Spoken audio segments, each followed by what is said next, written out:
Hi guys, it's Hdr here with another video. Here I'm going to show you whether to choose dynamic tone mapping or HGIG if you have an LG OLED TV and you are playing Cyberpunk 2077. So first of all, let's go to the settings and I show you my HDR settings here. So make sure to have paper white on 100 if you are playing on an OLED TV, because this only increases the luminance of the HUD. So this is the best if you dim it to prevent the burning as much as possible. So I found tone mapping midpoint to be on 1.7, and the maximum brightness, if you have a B series like I have, then it is around the 700, the correct one. But if you have a C series, then you can increase it to more, like 750, or you can go all the way to 800. There is no huge difference. For me, I can see less detail on the bright highlights if I increase it to 800. So around 600 is the best, I think, for a B series. You can see much more detail in the bright highlights.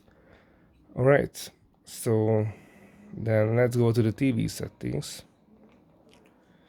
And this is a 2019 B9, so these settings are a bit different than the newer LG OLEDs, but still you should be able to find the dynamic tone mapping settings easily. And now it is on HGIG. HGIG is good because the TV won't do any dynamic tone mapping. It is the static data that comes from the game itself. But if you engage dynamic tone mapping, then this is the TV which scans the frame by frame, scans the scenes, and brightening up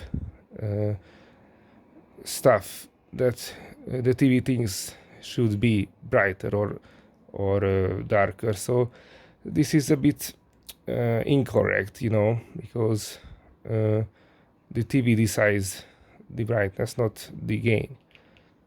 And if we go back to HGIG, it is dimmer. The biggest difference is in brightness, that HGIG is usually dimmer, but dimmer is, how can I say, it is usually better, because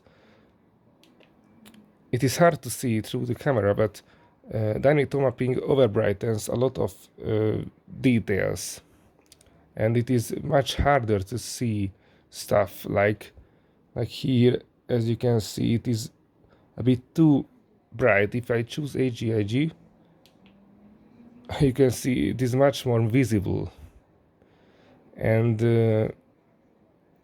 this is much better, in my opinion, than having everything too bright. And this actually shrinks the dynamic range, because everything is much brighter, and you won't have this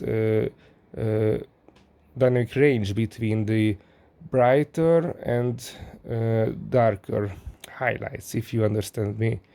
With HGIG, you get to keep this distance between very bright and bright objects. So dynamic tone mapping won't increase the maximum brightness. HGIG has the same maximum brightness as dynamic tone mapping on, but HGIG keeps this distance between the brighter and more bright highlights. But HGIG just turns everything to maximum, which is bright, and this can pretty much hurt the image quality. As you can see, it just over brightens everything. But HGIG keeps the maximum brightness on top and everything where it should be. So yeah, this was my explanation, and my recommendation is to keep HGIG engaged if you are playing Cyberpunk 2077. The only time I may advise you to use dynamic tone mapping is when you have a very bright room and you have difficulty seeing dark in the dark. I mean in-game dark. So as you can see, if you go to a darker location and you turn on HGIG, everything will be much darker. In the dark room, this is pretty much visible, everything is great. But if you are in a brighter room, like I am at the moment, then maybe dynamic tone mapping can help you to see everything much better. Just like that newspaper, if I turn on HGIG, it will be pretty dark. But if I turn dynamic tone mapping on, it will be much brighter. But with OLEDs in general, you should play in a darker environment to enjoy the full potential of the display. So yes, HGIG is usually the best option to have. So that's all I wanted to show and tell. Thank you very much for watching, and please subscribe and have a beautiful day.